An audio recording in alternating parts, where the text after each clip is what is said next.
This morning we woke up to more sobering news about the state of our economy. The 240,000 jobs lost in October marks the 10th consecutive month that our economy has shed jobs. In total, we've lost nearly 1.2 million jobs this year, and more than 10 million Americans are now unemployed. Tens of millions of families are struggling to figure out how to pay the bills and stay in their homes. Their stories are an urgent reminder that we are facing the greatest economic challenge of our lifetime, and we're going to have to act swiftly to resolve it. Now, the United States has only one government and one president at a time. And until January 20th of next year, that government is the current administration. I've spoken to President Bush.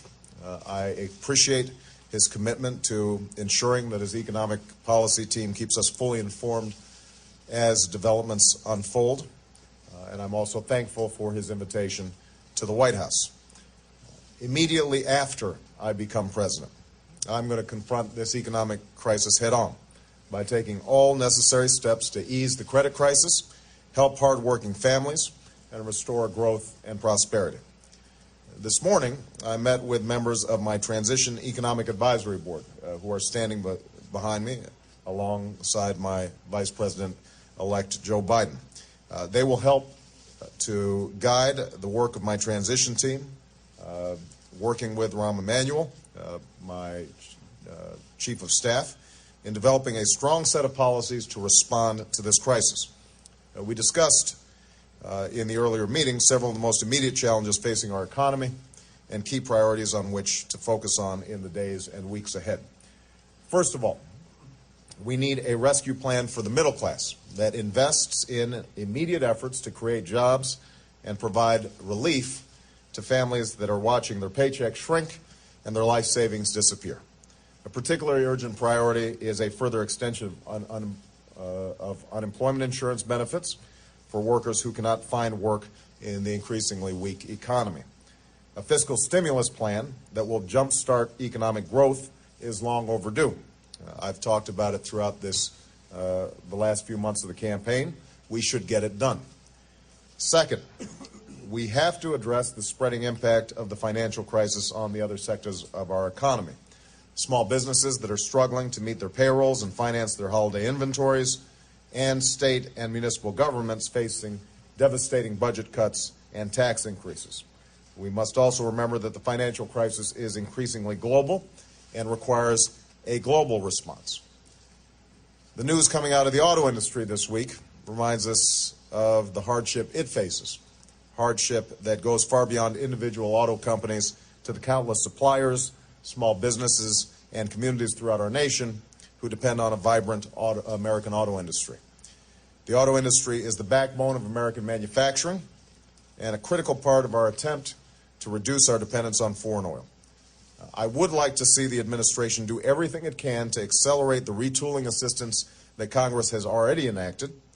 In addition, I've made it a high priority for my transition team to work on additional policy options to help the auto industry adjust, weather the financial crisis, and succeed in producing fuel-efficient cars here in the United States of America. And I was glad to be joined today by Governor Jennifer Granholm, who obviously has great knowledge and great interest on this issue.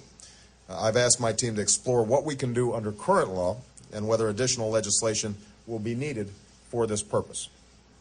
Third, we will review the implementation of this administration's financial program to ensure that the government's efforts are achieving their central goal of stabilizing financial markets while protecting taxpayers, helping homeowners, and not unduly rewarding the management of financial firms that are receiving government assistance.